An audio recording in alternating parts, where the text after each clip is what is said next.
Welcome back. You're still tuned in to News and Views with myself, Salaylo Makwidiri. This is our special Ramadan broadcast, and the time is 17 minutes past 9. And we're going to be switching gears to, I think, another important conversation. The United States has long positioned itself as a global champion of free speech and democracy. Yet, recent cases suggest that this freedom does not extend to those advocating for Palestinian rights, from academics to activists. Individuals speaking out against Israel's ongoing assault on Gaza are facing intimidation, surveillance, and even detention.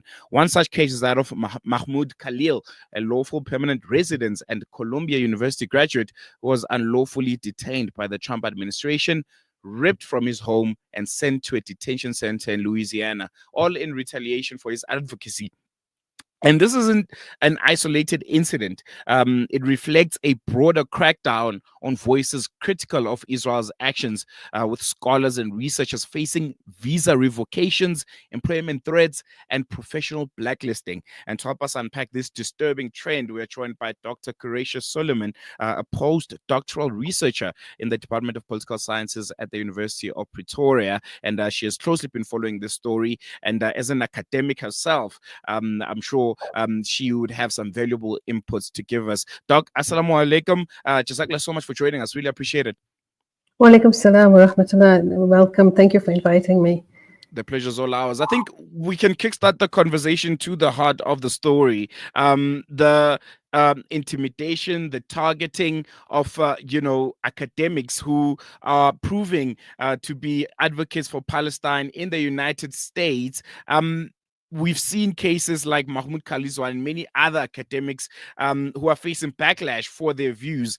How does this contradiction of how the U.S. positions itself and claims to uphold free speech, yet we see such cases on what is supposedly a democratic state and academic freedom allowing state. What can we make of it? Does this tell us something that we've already known about the US, or it reveals another layer? No, I think for people who have been in touch with the reality of racism and settler colonialism, and we had this discussion, many times over, they should be by now fully aware that the United States is just a sham, a sham of a democracy, a sham of human rights, a sham of equality. I mean, racism is rife in the United States. This was brought to the fore in Black Lives Matter a good few years ago. And then, of course, the way in which the United States administrations, each one of them, has treated migrants and refugees, the contempt with which they hold Africa and African people, they continuous dehumanization of the other. Basically, so if you're not white, if you're not Christian, and if you're not, in this case, Zionist, then you are basically, relegated to the garbage of the world. And that is how you should be treated. And so all of these perspectives, people should have realized this by now, except for those who are still very much chained and yoked through indoctrination, years of indoctrination, colonialism, apartheid, which pushed the narrative that the white man is superior. So unless you're still buying into that particular construct, then this should come as a surprise for you. But for others, no. How do you respond to, some institutions, we've even seen it here in South Africa, who claim they're simply enforcing neutrality in politically sensitive issues? Is there even a real neutrality when it comes to discussions on Israel and Palestine, or is this just a way to silence the criticism? That's a joke. What neutrality? Ask them if they were neutral about the Holocaust, Will they be neutral about the Vietnam War? Things like that. So, academics are very, very frustrating, and even think tanks. And what you should really be looking at is, who funds them? Where does the money come from? So when the minute you know where the money comes from, then you'll understand what kind of narrative is coming out. And you're right, absolutely correct. There is no neutrality on a genocide. You're either pro-genocide or you're against genocide, but there's no neutrality on a genocide. And you're either pro-humanity or you're anti-humanity.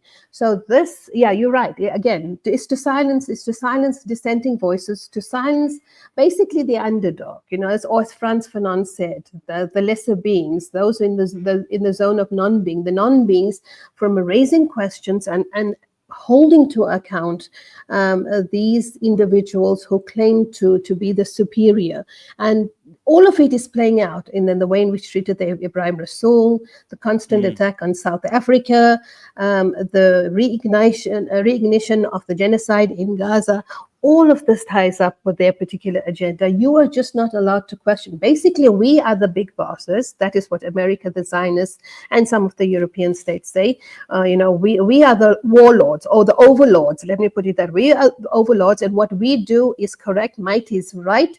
And the minute you question, then of course, then it is you will be punished. There's nothing else to it. It's like you're reading one of those comic books where you see the different characters fighting for this sanity in the world, or many of the books that we read as children about how gangsters operate. This is exactly about global hierarchies and U.S. hegemony, but not only U.S. hegemony, but about white supremacy establishing itself. I would like to bring the conversation a bit closer to home, right here in South Africa. How would you assess our institutions of higher learning and how they've reacted to this ongoing genocide, particularly, the previously white universities of South Africa? We know who they are. We know where they get their funding.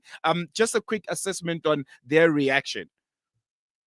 And like an 8,000-word paper on that, which was just published recently, looking at the responses of the previously white-owned universities, and it's shocking. It's shocking that they have struggled so very, very, significantly to come out and say that genocide is wrong. The University of Pretoria, for example, till now has not made a statement, right? UCT has surprisingly has held its ground, and it has been under attack significantly. Stellenbosch still also battling to bring about some real condemnation of the genocide, always trying to balance it as if there is an equivalence between the oppressed and moral equivalence between the oppressed and oppressor. So you can only condemn the genocide or only condemn Israel's actions if you condemn Hamas, and make it like it's a parallel. So this is what they have been doing. The most powerful voices have come from like Nelson Mandela, Fort Hare University. UNISA put a very strong statement out. But you're correct. In terms of the previously white universities, their alignment to their white supremacist values and racism has been starkly, stark, has been glaringly evident in the protests by students on different campuses and by academics themselves who are raising this question and asking the VCs and the Senate, etc., to put out statements. This is going to be a new site for conflict in the near future. What, as you're speaking and I'm listening to you and I'm trying to process what you're saying is, yes, these are previously white institutions, but were there no programs of transformation? Don't you now have people of color that are previously disadvantaged themselves sitting on some of the boards of these universities, on some of their VCs, people of color themselves? And if the answer is yes, why the continued such stance on issues like Palestine and their ongoing genocide? Have you heard of window dressing? So that's what's happened in many of our universities, where we've had stronger individuals, stronger academic voices, etc. you've seen significant shifts, you've seen stuff. But I mean, the vast majority of the previously white-owned universities, there's a lot of window dressing that's happening. Most of them also have not met the BEE targets. The departments, the faculties have not met the relevant criteria set up by the University of Higher Education for transformation and replacing white academics with black academics. Okay, so that's a fundamental flaw. VCs also, they walk on tiptoes, they're walking on eggshells, trying to please everybody. But in most instances, the realistic perspective is they're still trying to please this particular scenario, Yabas. If you understand Yabas, understand what I'm saying. And it is the Yabases that control much of the administration and management of the universities.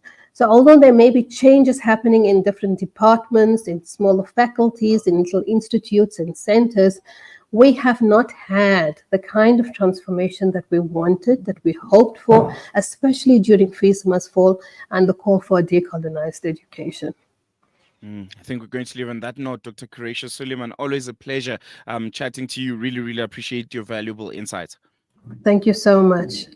There you go. That was postdoctoral research in the Department of Political Sciences at the University of Pretoria, Dr. Quraysha Sooliman. We're going to take a quick break, but when we come back, we'll be hearing from the CEO of Africa Muslims Agency, Hafez Imran Chunara, on this week's hashtag Fire Up segment. And his topic is, are you truly independent or are you mentally dependent?